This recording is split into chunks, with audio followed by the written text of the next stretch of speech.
Well, hello, everybody. Happy Saturday. Happy March. Hope everybody is off to a great weekend start, and glad that I'm able to be here for this power hour and feeling good and ready to get some words in. So first things first, I saw a lot of people dropping what you're working on and what you're drinking in the introduction. Please let me know what you're working on, what you're drinking, and we can all kind of share. And I'm drinking water today. So I probably should have been drinking some tea, but I didn't have enough time to brew. So, all right. Well, let's see what everybody's working on here. All right. Okay, Chelsea says, I'm trying to get 10,000 words in on my first novel, currently at 8,000. Very nice. I'll be writing and watching soccer all day after this. I got a lemonade, Rockstar energy drink. Well, hey, I think you're entitled to some soccer after writing 8,000 words. So good stuff. Yes. Linda, on the Mark Dawson podcast yesterday, you mentioned that you had a book out on estate planning for writers. Yes, I do. And I'm so glad that you mentioned that. That's a great segue into what I wanted to make sure that everybody knows. Let's take this comment off here real quick. I mentioned this in the last Power Hour, but for those who don't know, I do have a new book out. It is called The Author Estate Handbook, How to Organize Your Affairs and Leave a Legacy. If you're thinking about how to make sure that your books survive you in the event of an untimely death or even an expected death, then this is the book you want to grab. I actually just released another book last week. I didn't have a chance to update my graphics this week, but it's called The Author Heir Handbook. And that book is a follow-up to this book, but that book is written in plain English for the people in your life who are going to take over your books after you're gone. So you can pick up this book for yourself at authorlevelup.com/estate. Then you can grab the Author Heir Handbook at authorlevelup.com/heir handbook for the people in your life who are going to take over your books. And I'm actually going to put together a bundle that has both of these books in it for ebook and paperback. So yeah, and an audiobook is coming for both of these books as well. So if you want them in audio, they're coming very soon. I'm going to be using Findaway Voices for that. I have a pretty cool announcement coming up regarding that. So very, very cool. Okay, so Ty, working on book 3 and 4 in my series simultaneously. That is brave. Good luck with that. All right. Drone Pro, working on a self-help guide. And Nicholas Cato Strode says, so many people are editing today. I'm doing books 1 and 2. All right. And Deborah, drinking iced tea, working on a sci-fi fantasy novel. Very nice. And Deborah Edwards, working on my last round of chapter edits for my novel. Well, good luck with that. And sounds like there's some celebration in tow after that. And S. Rose, outlining a fantasy thriller standalone novel. Very interesting combination, fantasy thriller. That's not a combination you see that often, but I think there's something there in the future for that. So good luck. Good luck. All right. Well, if there's anyone that's new, I know I have one question, but if there's anyone that's new, I just want to go over the rules here because everybody knows what I'm about to say, but I'm going to say it in like 30 seconds. So we do these power hours the first Saturday of every month. We get together for an hour and a half. We write for 20-minute segments. During those 20-minute segments, I put on some nice music, and we focus, and then we come back for about 5-7 minutes or so, and we debrief, and I answer any questions that you have, and then we go into another session, and then we debrief, and then a final session, and then we debrief. And as you all know, I will stay on until the end, until the final question is answered. I usually will stay on until everybody's questions are taken care of. So if you're new, please let me know that you're new. I would love to shout you out and welcome you, and everyone else in the community can welcome you too. And yeah, really good stuff, everybody. So we did have a question. I'll just answer this one real quick before we get into our first session. Travis asks, do you know what I should expect as far as initial payment and royalties? So do you know what I should expect as far as initial payment and royalties? I do not know what is the norm. Well, Travis, it depends on where you're publishing. So Amazon will pay every 60 days or every 30 days. It takes 60 days for the payments to get started, but then Amazon will pay at the end of every month. Kobo, I think there's a payment threshold, but they usually will pay every month. Draft2Digital pays every month. Smashwords, which has been acquired by Draft2Digital, would pay every month. They used to be quarterly, but for the most part, you're going to be getting paid quarterly or monthly, unless there is a payment threshold of whatever the retailer determines. So that's what I would expect. If you start getting into licensing and stuff, then it gets a little more complicated. But I would expect to get paid every month. And if you don't get paid every month, I would be beating down people's doors. All right. And Travis, I see your second question, but I'll get to that one after the first session here, because that one I want to spend some time on it. All right. So. All right, let's see. Okay, we got some first timers. I'm going to shout out the first timers, and then let's see. W. Hawkins, working on a thriller romance. Drone Pro, first time. Welcome, Drone Pro. And W. Hawkins is new. Well, welcome. And Megan says to answer Travis's question, depends on sometimes. Yeah, the genre of the book sometimes. Yeah, it can. I've never experienced, getting paid differently, but maybe I'm misunderstanding your question, Megan. I know there are some retailers that are very genre specific, like for erotica and romance, and they have a different payment schedule. So, okay. Well, what we're going to do next is we're going to jump into our first session, folks. In a second, I am going to put on a new graphic, and then in that graphic there's going to be a timer, and it's going to count down to 20 minutes, and then at the end of that 20 minutes we're going to come back and chat. So there will be some music. I've tried to keep the volumes at a reasonable level. Just a heads up for folks that are on earbuds, if something's too loud, give me some feedback on that. I want to make sure I don't blow out people's eardrums. But the music is calm, it's chilling, and let's have some fun. All right, so let's get into our first writing session. And we're going to start now. So when the timer counts down, we are going to come back. So happy writing, everyone.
3 minutes left, folks. 3 minutes left.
All right, everybody. Hope everybody had a good writing session. Let me know in the comments what your word count was for the 20-minute session so we can all celebrate here. I know a lot of you were doing some editing, but even if you edited, just kind of tell me generally what your progress is. How are you feeling about what you're working on? Because my big thing is if you feel good about what you're working on, then it's going to be good. So let me know. And while we're doing that, we had some comments come in, and I just wanted to correct an answer that I gave to Travis. So Travis said that I misunderstood his question. He asked, I'm going to shrink these comments here. I'm going to shrink these comments and pull them down. It makes it easier for me to cut them up a little bit later. So I apologize for not being clear. An education company wants to buy the rights to my book. I refused, so we are in negotiations for a licensing agreement. All right. So based on that context, then the question was, I am negotiating a license agreement with an education company for my book in which I own the copyright. I've tried to find sample agreements online, but have not had any luck. So the first question was around pricing and payment. So with a licensing agreement, it's all going to be dictated by the licensing agreement. So if there should be a clause somewhere in there that says how frequently they'll pay you. Something else that you might want to consider is an audit clause. And an audit clause, essentially what it gives you the right to do is within a certain period, you can audit the company's books, which basically means you have to hire a forensic accountant and they can go in and make sure that they've paid every penny that's owed to you. That's not a clause that you want to ever have to invoke, but it is something that can help keep them accountable. So I would check that. As far as like general advice, which I think that's what you're asking and kind of what you're looking for, the big thing, sounds like you made the right decision. I mean, you didn't sell the rights to your book. See, that's the mistake I think a lot of people make, that you didn't make that critical mistake, is understanding that a book is not something that you sell. It is a bundle of rights. It's a bundle of different copyrights. So you're absolutely on the right path. Some things that I would think about as I think about like a contract from top to bottom is probably the first thing would be like a grant of rights. So what rights are you granting them? Is it ebook rights? Is it paperback rights? Is it hardcover rights? And then what language are you giving? I'm assuming it's going to be world English. Right. And then what is the length of the licensing agreement? So when you think about the grant of rights, I would think about formats, territory, and terms. So you want to limit the formats you're licensing, limit the territories you're licensing, and then limit the time duration. So don't give them the license for the life of your copyright if you can avoid that. If you do, make sure you ask for more money.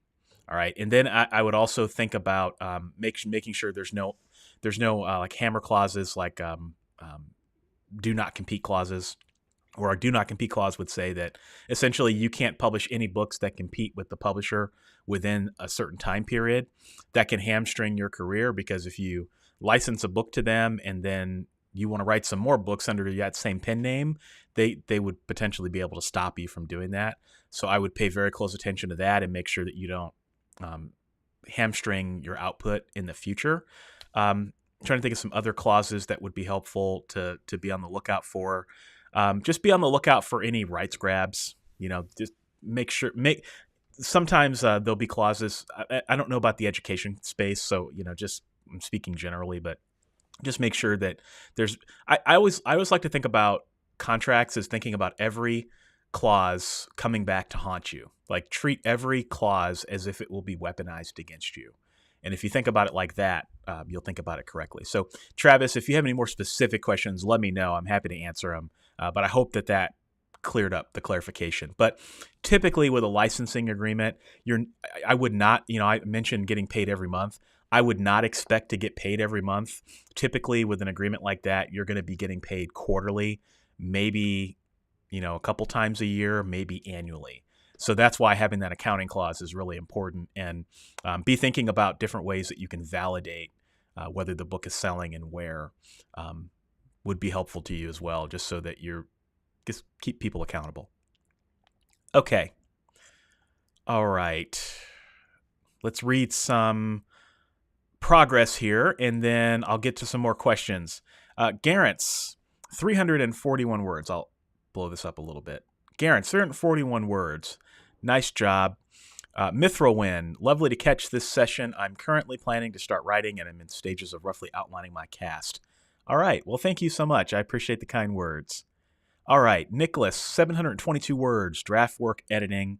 Adoji, welcome. Chelsea Tucker, 329 words. Very nice. You're getting there toward that 10,000. Drone Pro, edited and published a Vela episode. Very, very nice. Congratulations on that. Deborah, edited 2 chapters. And Nicholas, if anyone likes these characters 10% as much as I do, I'm going to be famous. Isn't that the truth? All right. Let's see. Deborah, 494. All right. Very Bad English edited half a page, which, by the way, Very Bad English is a newbie to these Power Hours. So please, everybody, welcome Very Bad English. Welcome. And Megan edited around 5 pages. All right. In depth. And Arjuna, I wrote like a page and edited a bit of another. Not a big advance, but it's okay. But every little inch is everything, in my opinion. All right. And Amy, feeling good about this piece of work. It is hard, but I've learned a bunch on this journey. Not many words, but pleased with the ones I've produced. And that's everything. All right. Let's see. Okay, so we got some questions. I'm going to answer these questions here, and we'll jump into our next session. Very Bad English asks, is there any way to change the spell check dictionary in Scrivener? I think it's the worst dictionary ever. Yeah, I think that it is based on the Mac OS dictionary, which it kind of sucks. Let's just be honest. I don't know of any way to do that. There is the option. I know some people are using Pro Writing Aid, so you can check that out. I've got an affiliate link if you're interested, authorlevelup.com/Pro Writing Aid. That integrates with Scrivener, kind of, not really, but it's a tool that I know some people are using, and Pro Writing Aid blows the pants off of anything that's installed on your computer. So I highly and wholeheartedly recommend Pro Writing Aid. That's a good program. All right, Wylan, this one is really bothering me. How the heck do you indent when typing on mobile? Wylan, let me know, are you using Scrivener iOS? If you are, there is a way to do it. It's in the settings somewhere. It's kind of nestled in the settings. I can try to figure that out. But let me know if it's in Scrivener, if that's what you're talking about. All right.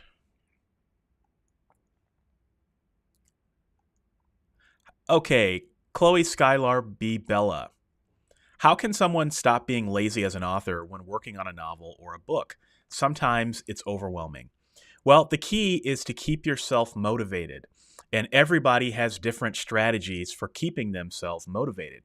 My strategy is to pick the right projects for the right reasons. So if you're procrastinating and if you're feeling lazy, it could be because you've chosen the wrong project, and that's your subconscious's way of telling you, I don't think you should be working on this right now, right? Because if you pick the project that brings you joy, that makes you laugh every time you sit down in the chair, then you'll find that it's so much easier to write. So much easier to write. The other thing to be aware of is just to practice. You know, if this is your first time at the rodeo, you've never been through the entire process of writing a novel. And I've talked about that all the time. And once you get through that process the first time, it gets 1,000% easier. But our brains tend to shut down and not want to do stuff that's hard. So if that's you, you got to find some strategies for coping and pushing through. So I actually have a video coming next week. It's actually on this very topic, Chloe. So check it out. I think it's going to drop. I'll make it drop Friday, this coming Friday. So I've recorded it. It's edited. I just have to do the thumbnail. So watch that video because I think it's like a 10-minute video, and I go into a few more strategies that you might find helpful. All right. Adrian, how do you revise your first draft? How do you revise your first draft? All right, so I would say there are 2 strategies. The first strategy is if you are a plotter. The second strategy is if you are a pantser. If you are a pantser, let's just start there. If you're a pantser, I would say what I like to do is edit as I go. and I will stop every 500 words, loop back to what I wrote, and then revise it. Write 500 words, loop back. Write 500 words, loop back. And I do that all the way throughout the novel until I'm done. And then at that point, I don't technically have a first draft. I kind of have a finished draft. So that's if you're a pantser. I talk about that in my book, The Pocket Guide to Pantsing. If you are a plotter, then I think it's a little bit different. So plotters tend to write multiple drafts. That's not true of everybody, but if that's you, if you write multiple drafts, what I would consider is editing in isolation. So if you are, say you write the first draft and then you need to go back, use tools like, if you're using Scrivener, it has a tool called linguistic focus, and you can basically fade in the dialogue, you can fade in the verbs, you can fade in the nouns, and I recommend editing things in isolation. So maybe take a few different passes at it.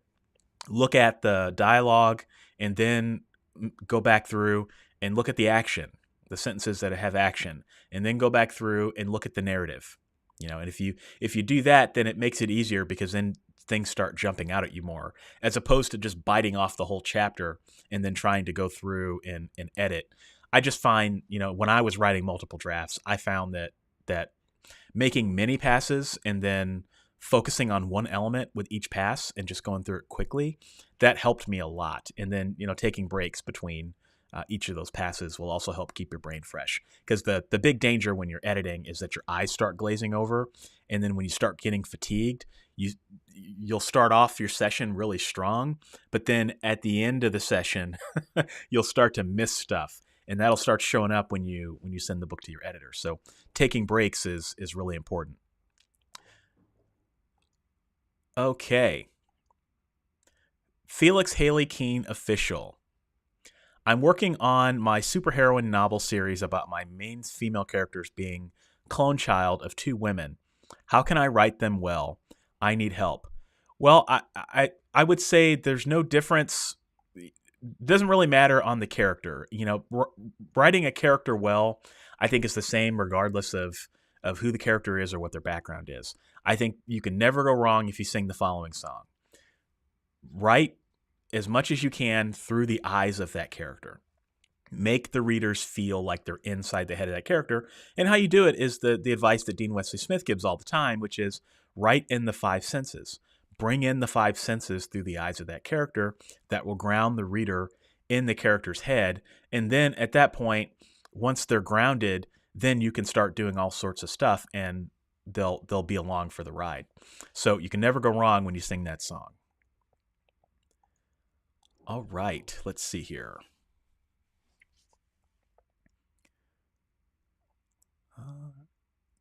Okay, lots of comments today. All right, let's see.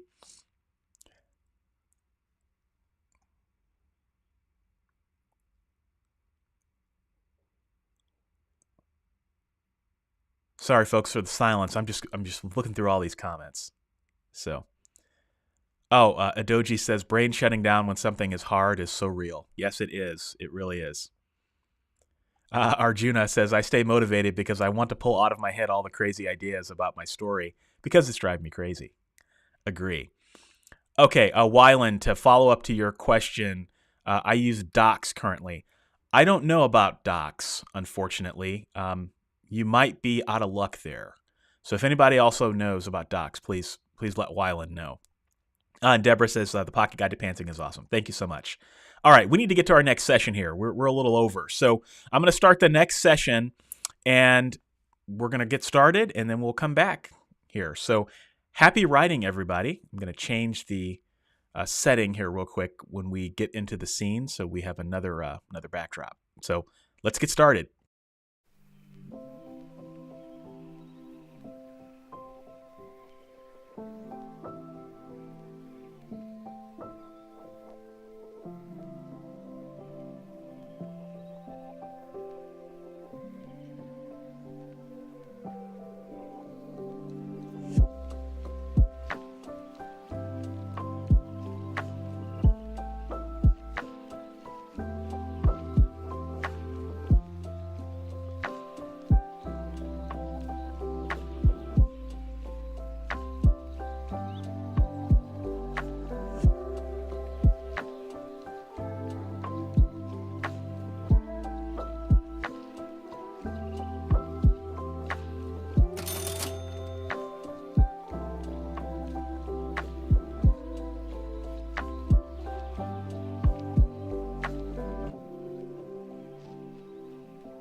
Here I am.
About 3 minutes left, folks. 3 minutes left, and we'll be back.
All right, everybody.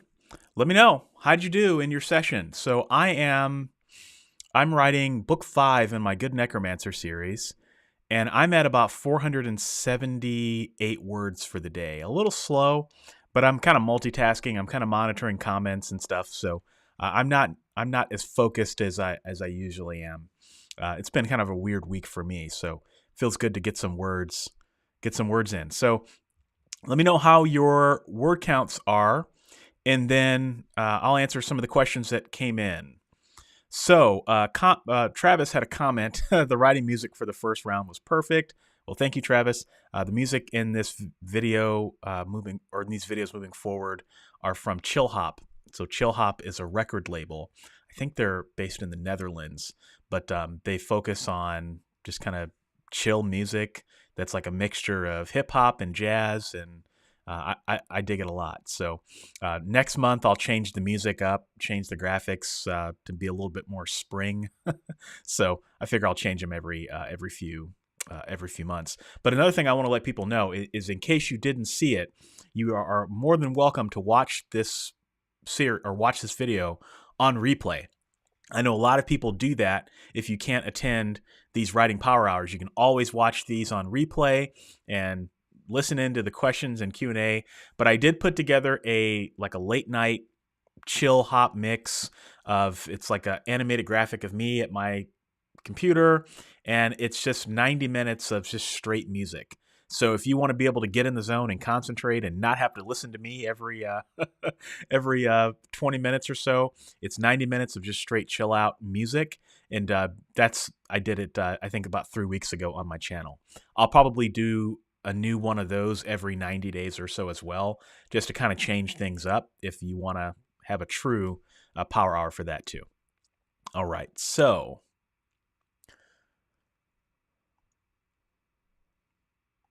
Adrian, how do you get a literary agent? Honestly, I don't know. That's not a path that I'm interested in going down, Adrian. On this channel, we talk about self-publishing. I suppose if you were to start looking for a literary agent, you might want to go to like I don't know if Writers Market. I know Writers Digest Books does Writers Market books. I don't know if there's agents in there. There's probably websites and things. I think the key, again, I don't know very much about this world because that's just not my area, but I think the key is finding an agent that understands your genre and an agent that's not going to embezzle money from you, and somebody that's going to be fair with contract terms. Something that I would pay very, very close attention to. But good luck. All right. Travis asks, you have many series. In this lieu of writing is this in lieu of writing second editions to previous work? Just curious, currently contemplating adding to my book as a second edition versus writing a series. So the question is, do I write updated editions to my books or in a series? So Travis, I have some books. So my philosophy is when I write a book, that book just is. Like I will go back and make some updates. Like for example, I have a book, it's called the Self-Publishing Advice Compendium. In that compendium, I happen to have, I think it was maybe a few lines about Smashwords and how Smashwords is a distributor that blah, blah, blah. Well, as we all know, or hopefully everybody knows on this call, Draft to Digital has acquired Smashwords. And so that paragraph was out of date. So immediately when I got that press announcement, I looked across all my books to figure out which, is there anything in my books that's out of date? And I found that in this book, I had some Smashword stuff. So I went and updated it and just updated the edition, or not the edition, but updated the version. And then I re-uploaded it to all of the different retailers. Now, I did not change I didn't do an updated edition. That was just some updated content. So when I write my books, for the most part, they just are what they are, and I'll make some tweaks here and there. I have one book right now that does have a true edition in the sense of I think what you're referring to. That's my book, The Writing App Handbook. So that book is a book that I'll probably do every 3 to 5 years because things change in the market. And so I want to create an updated edition that reflects all of the changes. And I kind of just know, like I kind of knew going into it that it was going to be, be that way. And it would be something I have to update. I'm probably going to have to do the same thing with my writing estate author estate handbook. I don't know yet. We'll see. But I think the key to me is I think you just write the best book you can. And then if there is content down the road that you want to update it with, then I think you just have to make the decision of, is what I'm updating, does it constitute a new edition, or is it just something that I can update? Because if you do a new edition, you got to remember that that's technically a new book launch, right? And if you have ISBNs, that's technically another ISBN too. So there's a cost to doing true new editions. And then there's also the fact that people that bought that first edition, if they don't know that second edition is out there, you gotta find some ways to let your readers know about that second edition. So that's another issue I think that you have to think about. That's kind of why I like to just update stuff. And if you look at the copyright page of all of my books, you'll see there's a version on the copyright page.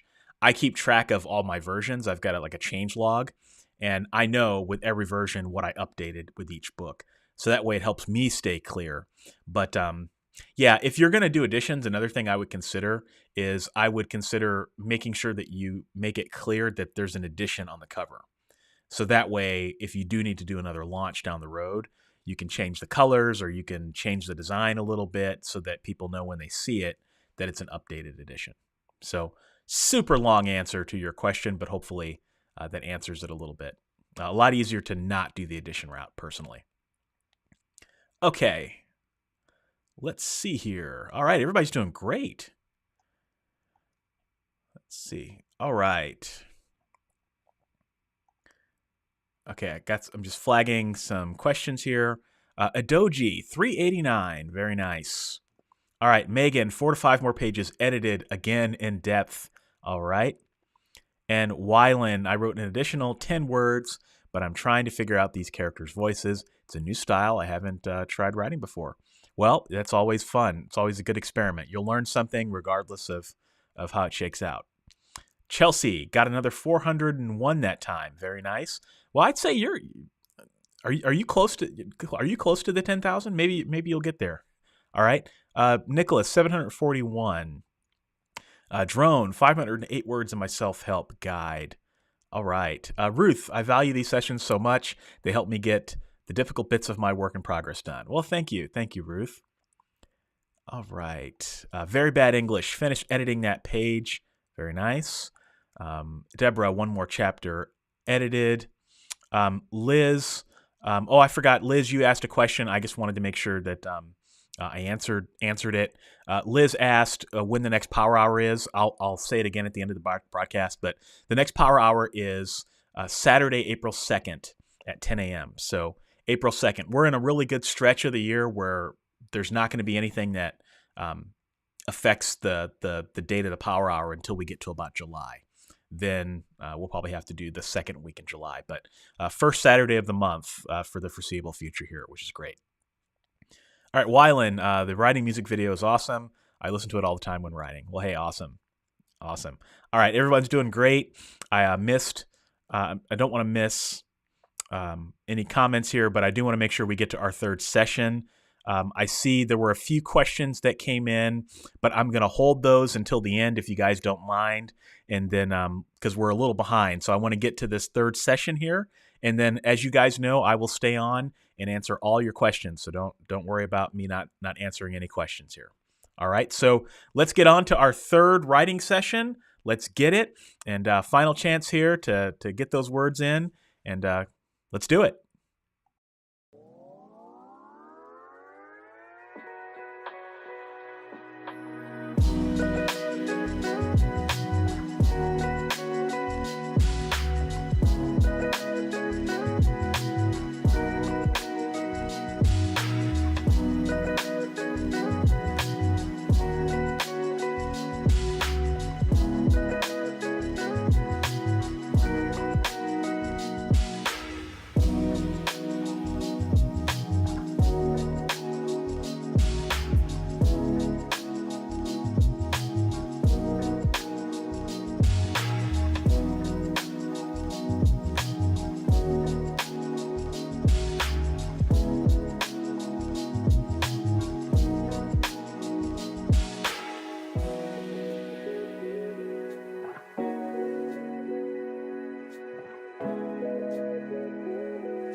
All right, everybody, a little bit less than 3 minutes, and we'll be back.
All right.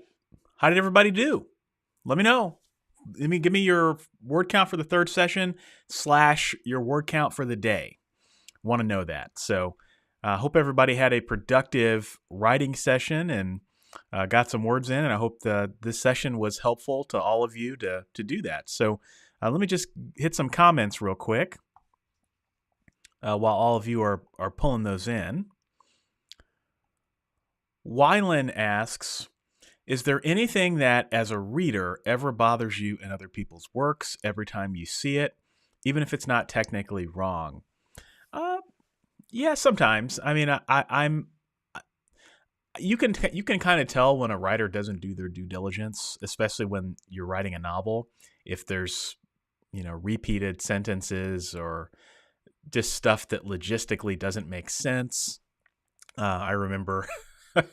Gosh, I'm going to say there was a character that did something that was just completely illogical. Like the character went to the store to buy something that you just could not buy.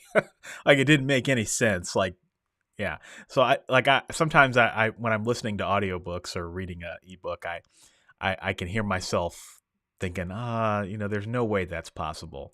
But I still keep reading because, I have some grace for authors, even when they make those mistakes, given that, I'm definitely not immune to making mistakes like that myself. You just kind of have to hope that you catch them all, That's why you want to find good editors and make sure you go over the manuscript as much as you can.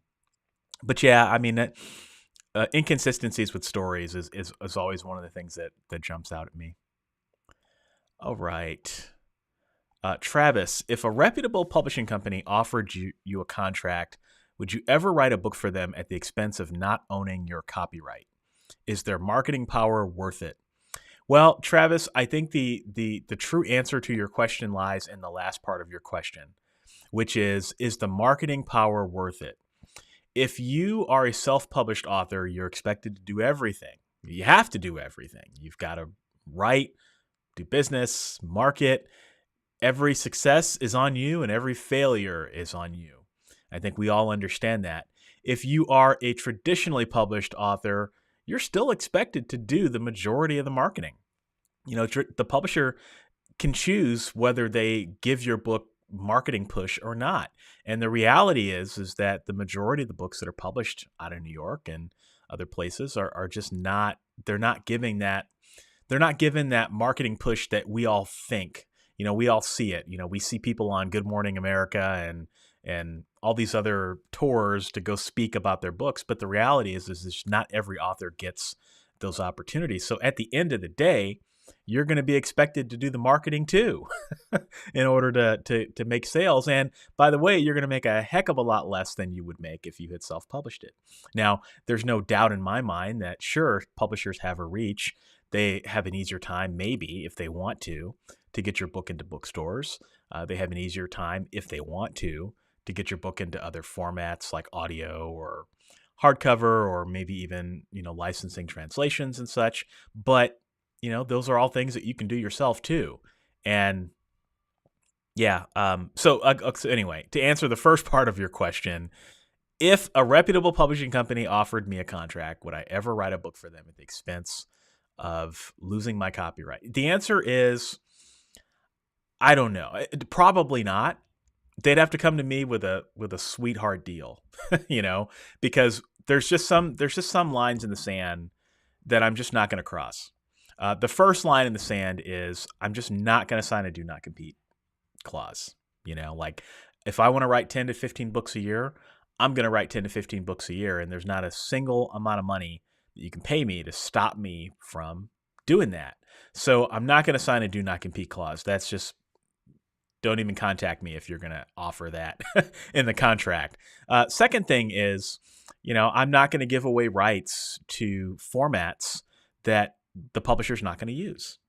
So if they're going to come to me with an offer, it needs to be very clear on what they intend to do with it and how they intend to do it. And I'm just not going to mess around with that. Yeah, there's just a lot of the publishing contracts are difficult and they're tricky. Publishers have their reasons for including the language in the contracts the way that they do. And I don't begrudge that, but that doesn't mean that I'm going to be part of that. Like I don't want my copyright to just become a number on a publisher's balance sheet. That's not why I signed up to do this. So it'd have to be the right deal. It'd have to be the right terms. And, for me, if I write 10 to 15 books in a year, I can afford to make some decisions where, I'm either giving things away or strategically doing some marketing. I can afford to make those decisions because I write so many books. So, I'm not going to shut the door and say, no, I wouldn't do it, but it'd have to be the right deal. And typically the people that get those right deals tend to be the people that are, already in the position to command those deals in the first place.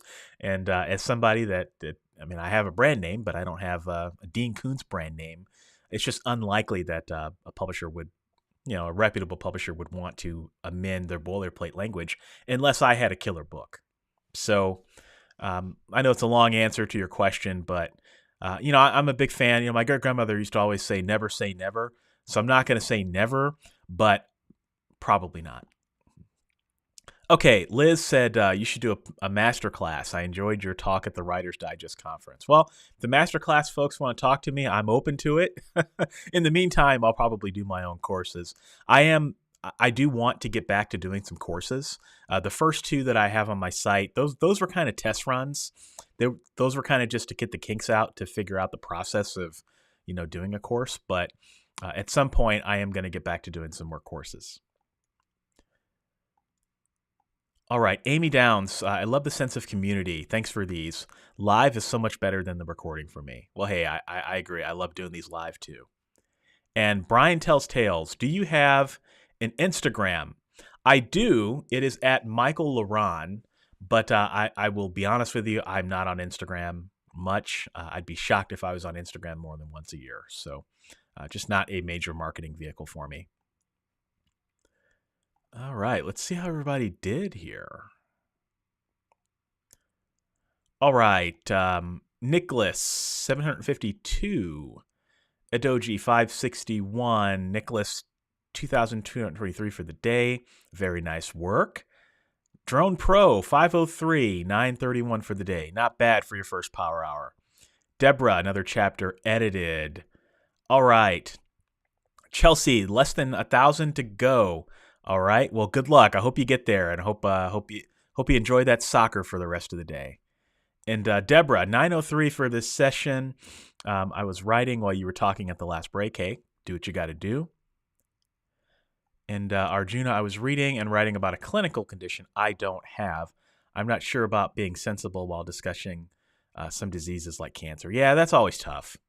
You always have to tread a little carefully, but I think you definitely can do it. I mean, I like to listen to people's stories, like watch people's stories and read what they went through, and also the people in their lives that had to support them, and then also reading about some of the treatment and side effects and things like that.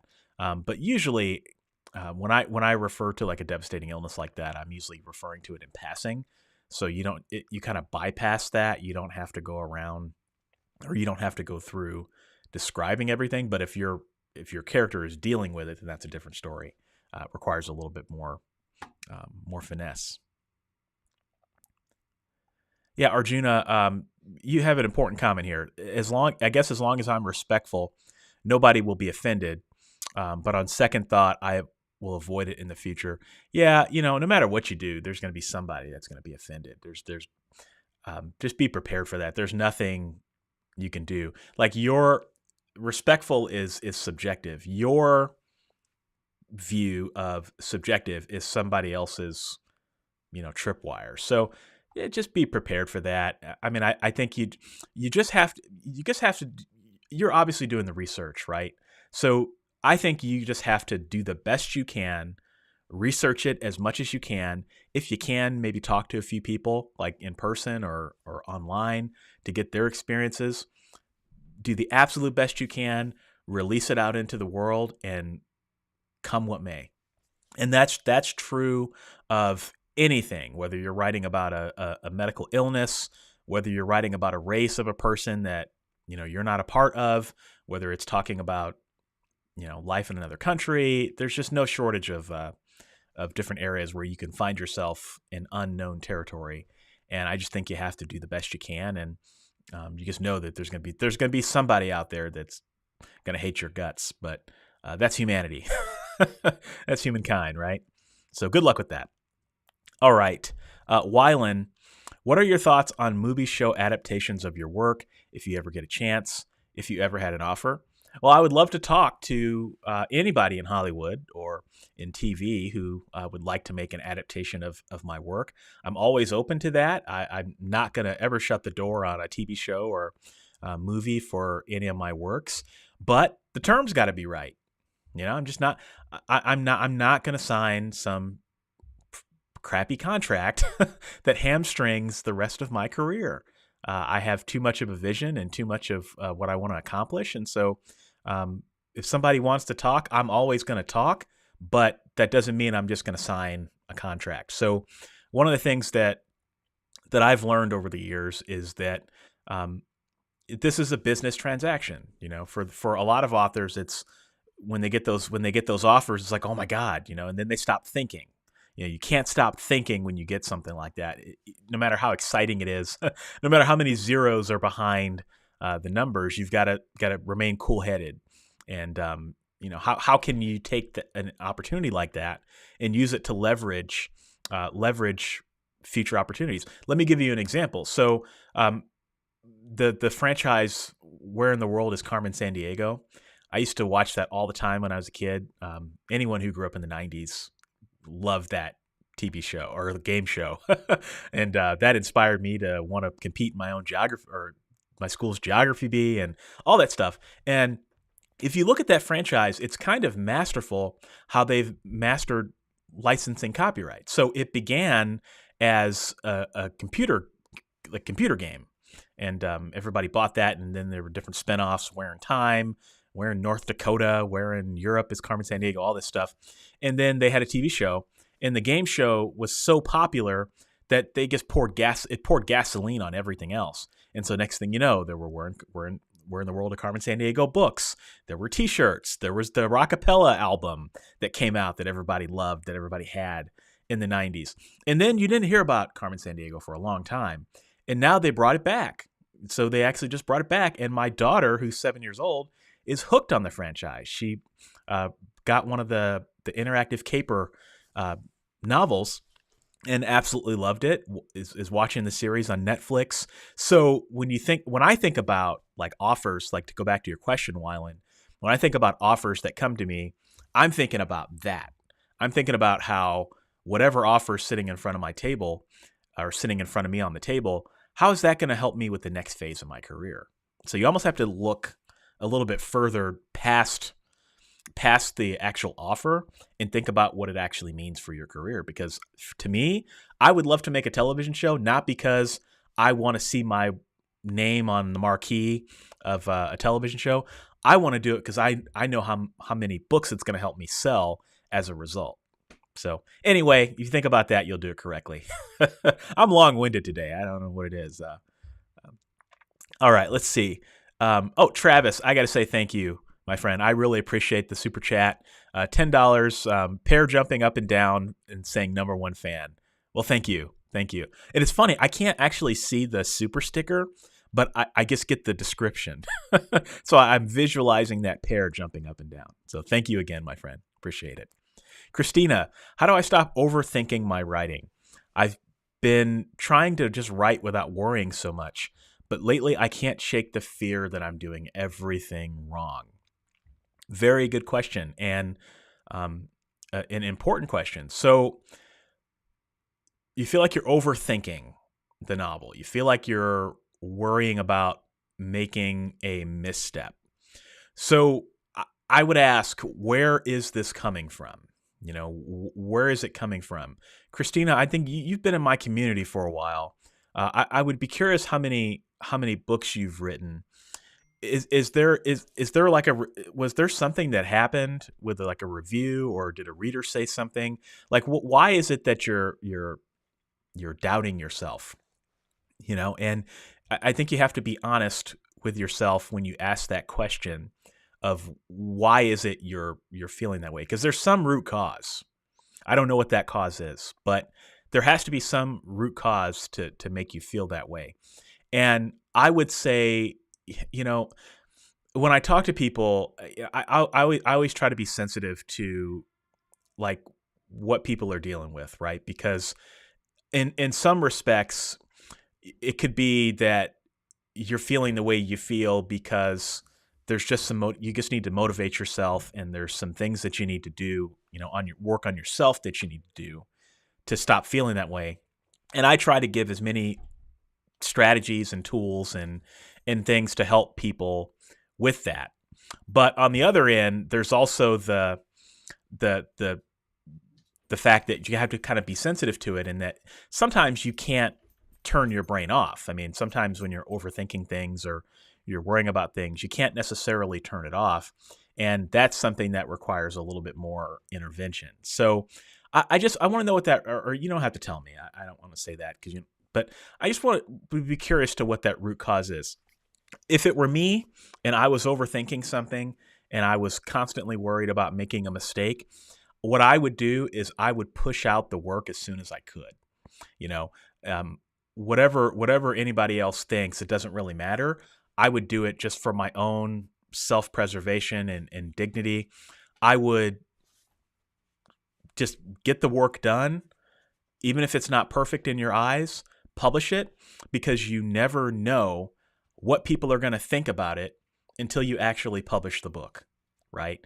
And I think that's really, really important. If you guys give me 1 second.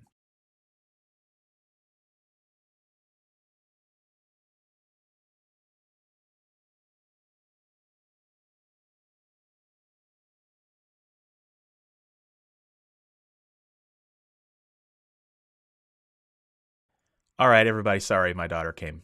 I came down. So, all right, I'm on solitary parent duty here. My wife's running some errands and had to say something to my daughter. So, all right. So yeah, Christina, I would just think about that and just make sure that just find the root cause. I think that's important. So let me see here. Okay. Yeah, I know I gave a super long and windy answer. I've talked to a number of people over the last, I don't know, 3 or 4 months, and um, I want to call out that there's just a lot of stuff going on in the world right now. I mean, it's just stuff is really heavy right now, and there's a lot of people that if you feel like you just can't write, I mean, that's not, I don't know, you're not alone, but yeah, just think about it. I would be curious. If you're welcome to write me in confidence if you want on my contact form. Be happy to brainstorm through some other strategies with you if you want, Christine. Okay. Travis, you're so thorough in your answers and comments. Thank you. Appreciate it. All right. Wyland, I love Carmen Sandiego. Yes, I do too. And I'll tell you something. I really like the new series that's on Netflix now. I at first I was like, I don't know about this, but actually I think it's a really really good use of the franchise. Like it takes it in a direction that I didn't expect, but that I actually really like. So if you haven't seen it, check it out. The animation is a little weird. I wasn't crazy about the animation, but I actually am liking it quite a bit. All right. Travis says, "LOL, I forgot about Rockapella." Yeah, great group. Great group, man. That's good stuff. Okay. Wylan, super chat. Hey, thank you, Wylan. I appreciate it. I owe you far more for this than all you've taught me. Well, thank you so much. I really, really do appreciate that. You guys are really kind. All right. Seppuku Art. I have a question for multiple characters in dialogue. I feel I may be adding too much he said, she said at the end of their speech. Any advice? Well, the first rule about he said, she said advice is, just to remember that it's kind of invisible. So when you say he said, she said, the reader just kind of glosses over it. They don't, they don't really think about it. So that said, can you say it too much? 100% yes. If after every line you're saying blah, blah, blah, he said, blah, blah, blah, she said, blah, blah, blah, he said. What I think it boils down to is it depends on how many characters are in the scene.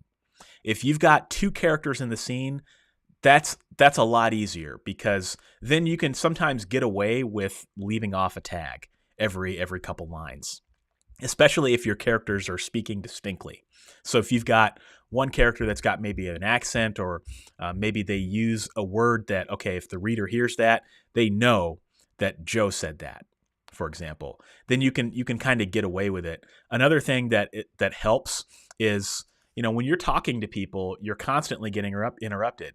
Let me give you an example. I was talking to all of you. My daughter came in and needed some help with something. All right. So I got interrupted. I had to stop and talk to her for a minute, and then I had to come back.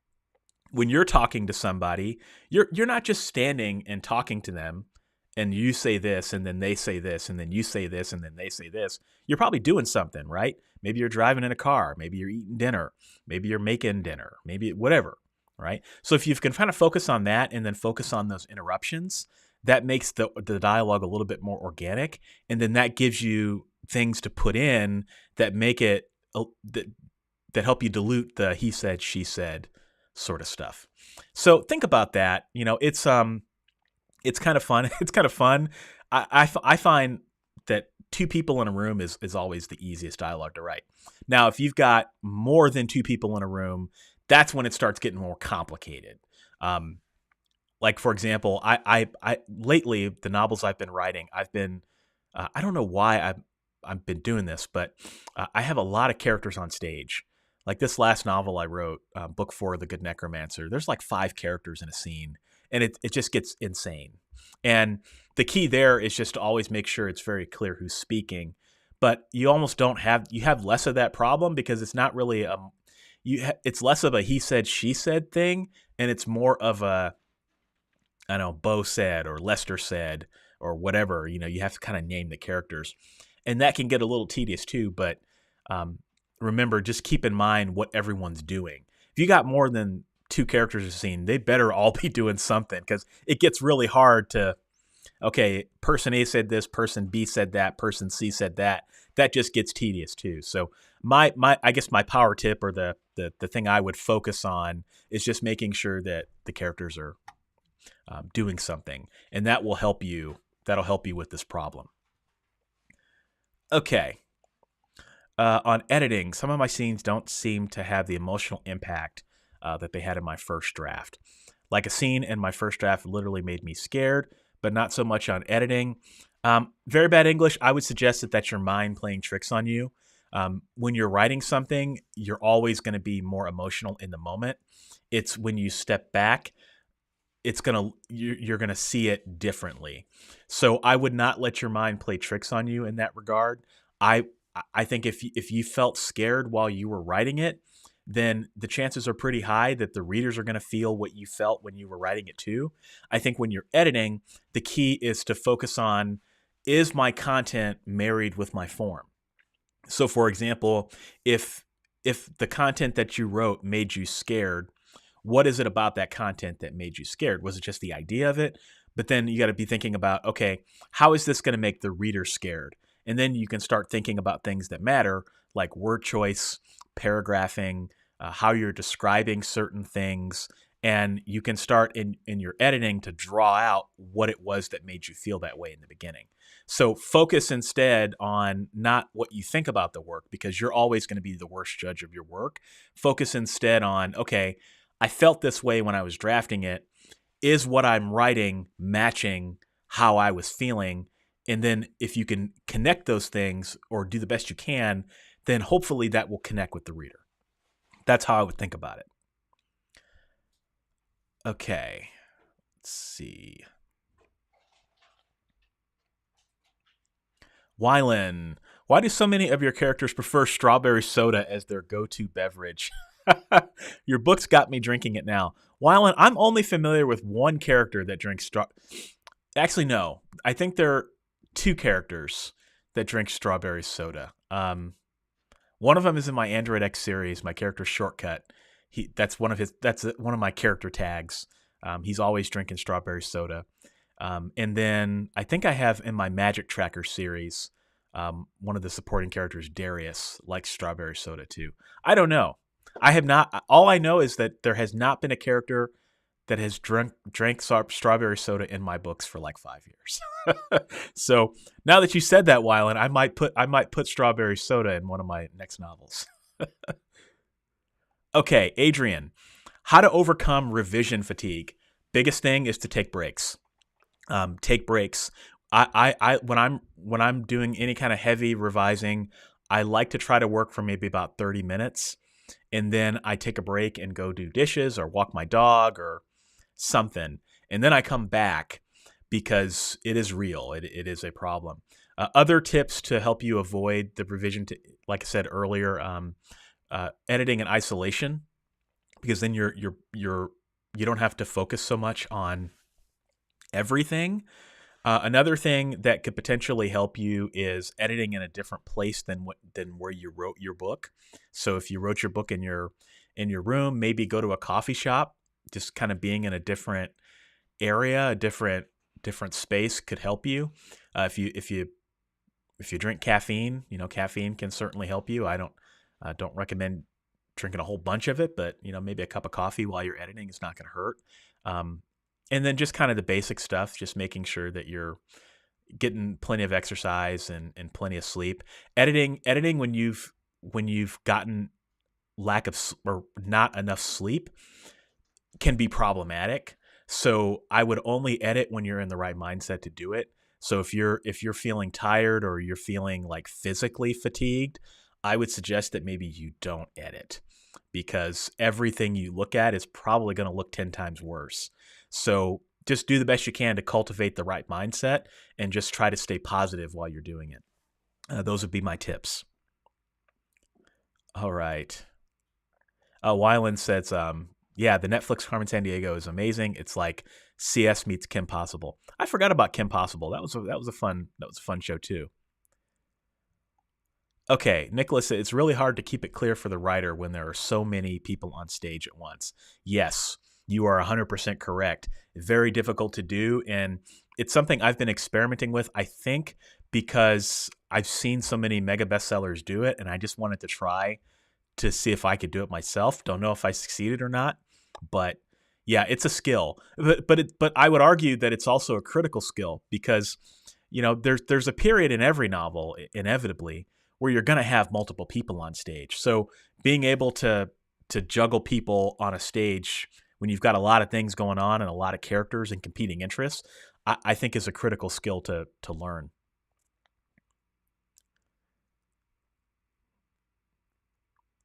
Let's see. The cartoon kid, strawberry soda is the best, and that is facts, indeed. Wyland says, I'm pretty sure Cyrus or another character drinks it in my Rat Shifter books. Okay. Maybe I did put that in my Rat Shifter series. Yeah, Cyrus would be the type that would drink strawberry soda. Cyrus was, in a way, kind of inspired a little bit by Shortcut, but yeah, kind of fun. All right. Yeah, strawberry soda is a fun combo. Indeed. Indeed.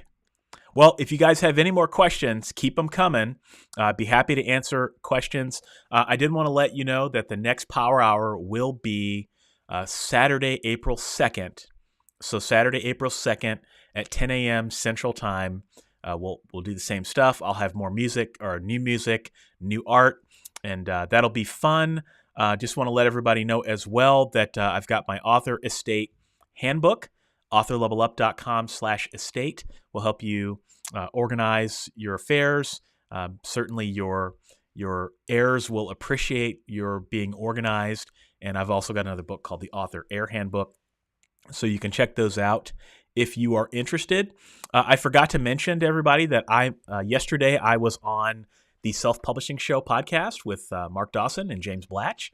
So James Blatch, I sat down with him for about 45 minutes and chatted about writing and productivity and dictation and pantsing. And that was a really fun interview. And yeah, not every day you get to sit down on that show. So that was kind of a big deal. And then second thing that I want people to know is I actually just I can finally announce it. I have an article that is being published in the 33rd edition of Writers Market this year. So that's kind of cool.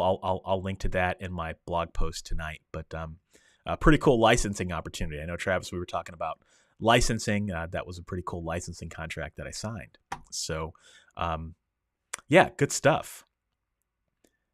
And then I see there's some comments coming in, so I'll give those a chance to come in. Thank you everybody for the congrats. I appreciate that. I have another licensing deal that's going to be really cool that I can't quite talk about just yet, but I'm looking forward to sharing that with all of you because it's kind of cool. It has to do with my estate planning books, so it's going to be pretty fun. So let's see. And by the way, I apologize if you hear like sirens and stuff. They're doing tornado siren tests in the background. This microphone picks up, what my neighbor is thinking next door sometimes. So apologize on that. Christina says, thank you so much for the answer. I've actually wrote one book and it's unpublished. Okay. My bad on the assumption there. So, and then the second comment from Christina is, this is my second book ever written and I'm just having a hard time writing it. I want to query it, so I wonder if that's where the pressure is coming from. Well, I think you answered your question. Yeah, that's probably where because essentially you're probably not thinking it, but like subconsciously you're thinking or you're worried about what an agent is going to think. And I think it's really human, because it's funny you say that because I was just watching a video yesterday with I think her name is Marissa Peer. She's like the #1 therapist in the UK.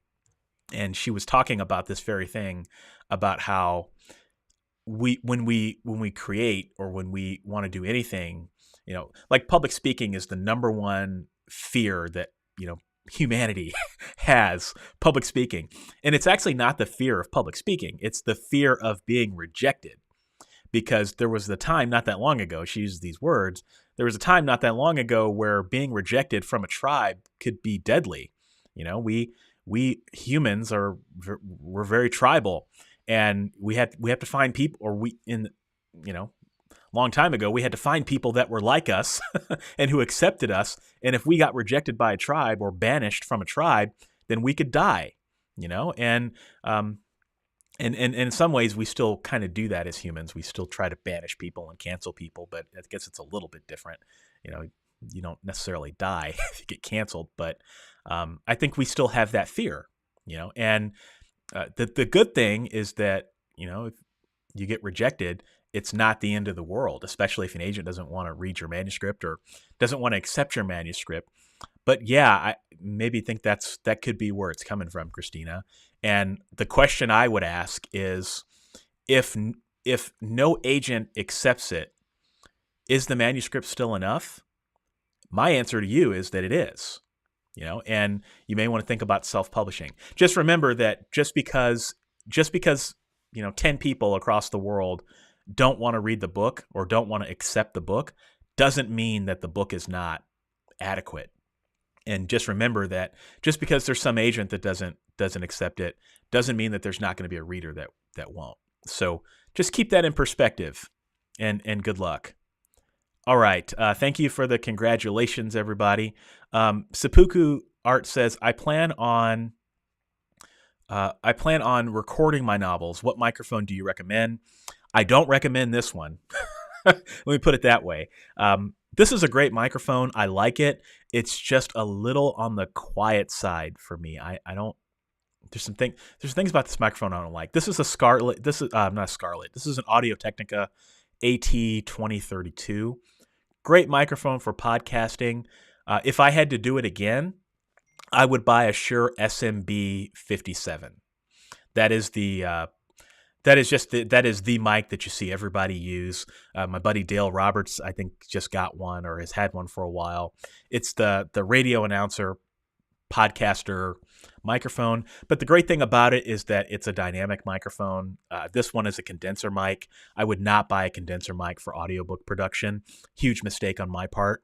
But I think they run you about a couple $100 these days. But yeah, I would get a dynamic mic that'll just be better for you, and I would get like a SMB 57, or there's some other ones that are good too. I know some folks are using Blue Yetis. That's a little brave. That's kind of brave. If you can get a Blue Yeti to swing it, maybe. But I think a Blue Yeti would be tough. I would get a professional podcasting mic, and spend the money to do it. It's one of those things where you can do it with bootleg stuff, but spend the money because it's just going to make a difference in the long run. And remember that audiobooks are a permanent medium. So you don't really want to create an audiobook that's going to go out there and, you're going to cringe every time you hear it.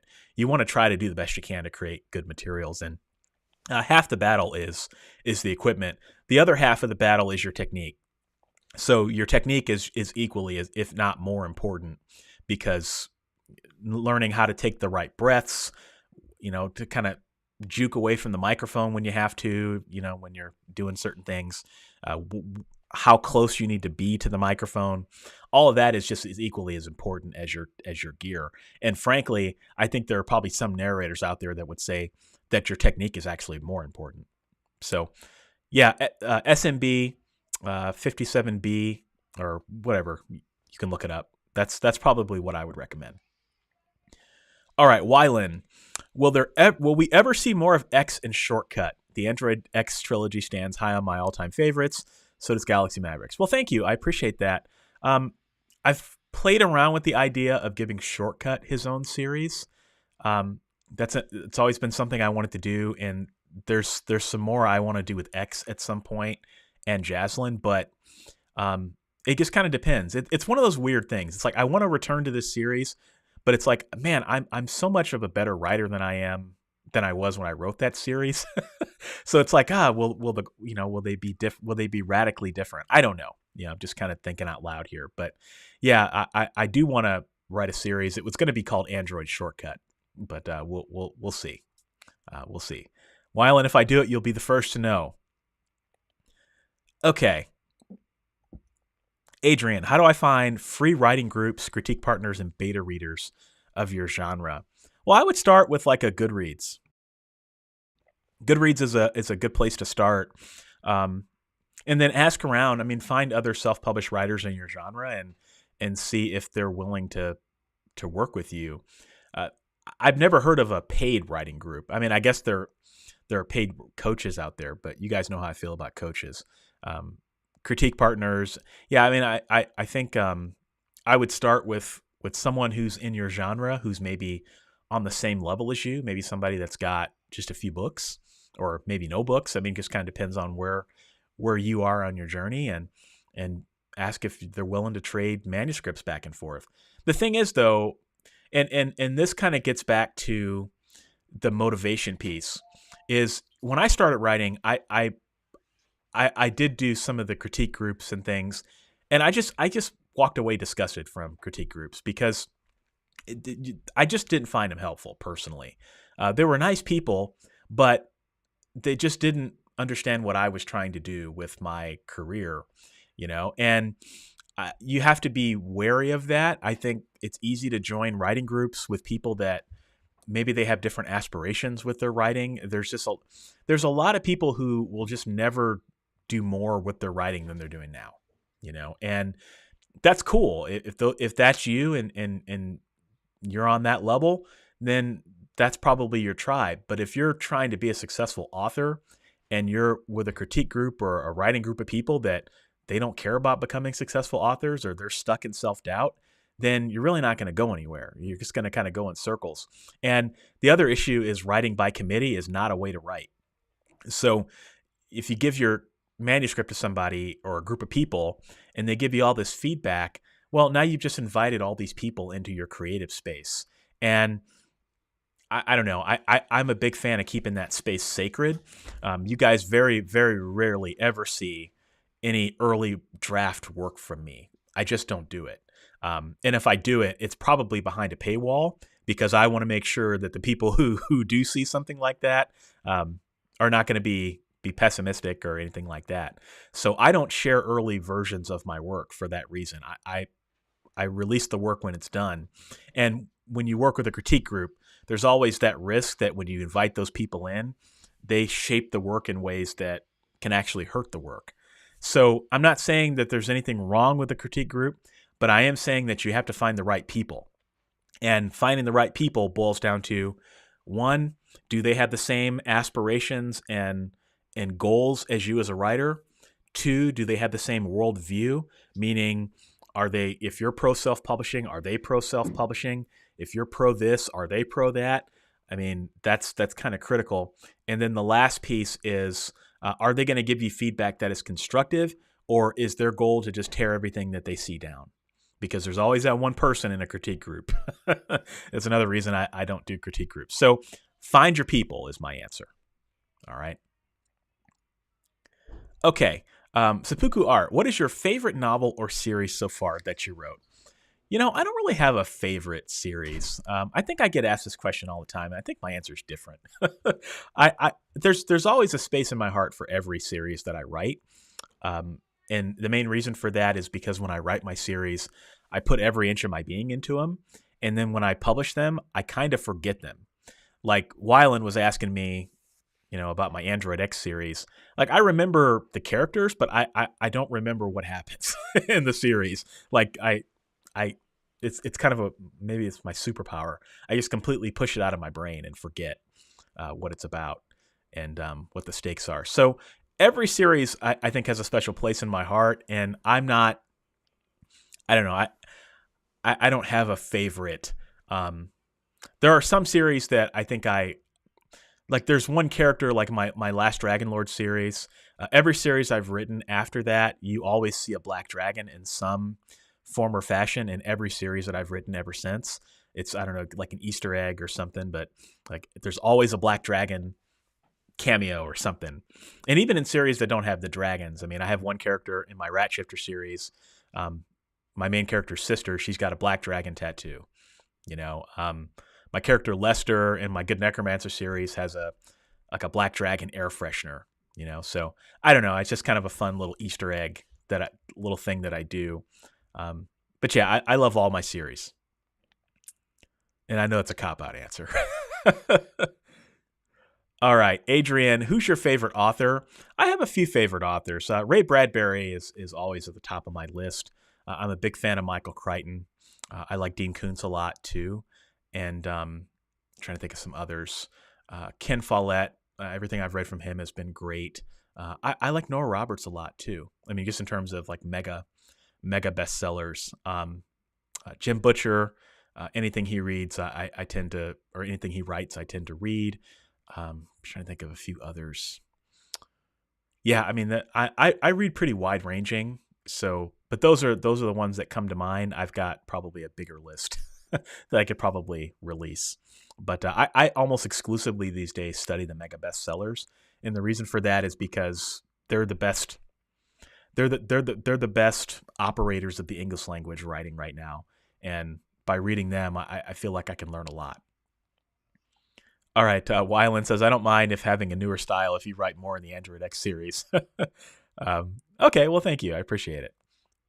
Yeah, maybe that'll entice me to come back to it at some point. You're not the first person that's asked. I get emails on this series regularly. So, yeah. Seppuku art, yeah, so the Dragon series. Yeah, maybe. Maybe it's my favorite, maybe not. I don't know. Maybe I haven't written it yet. I don't know. We'll see. So, well, all right, folks, that's at the end of the questions here.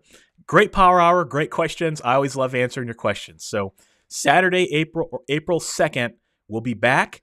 And don't forget, folks, if you want to watch the replay, feel free to do so. So have a wonderful weekend, and I'll talk to you next time.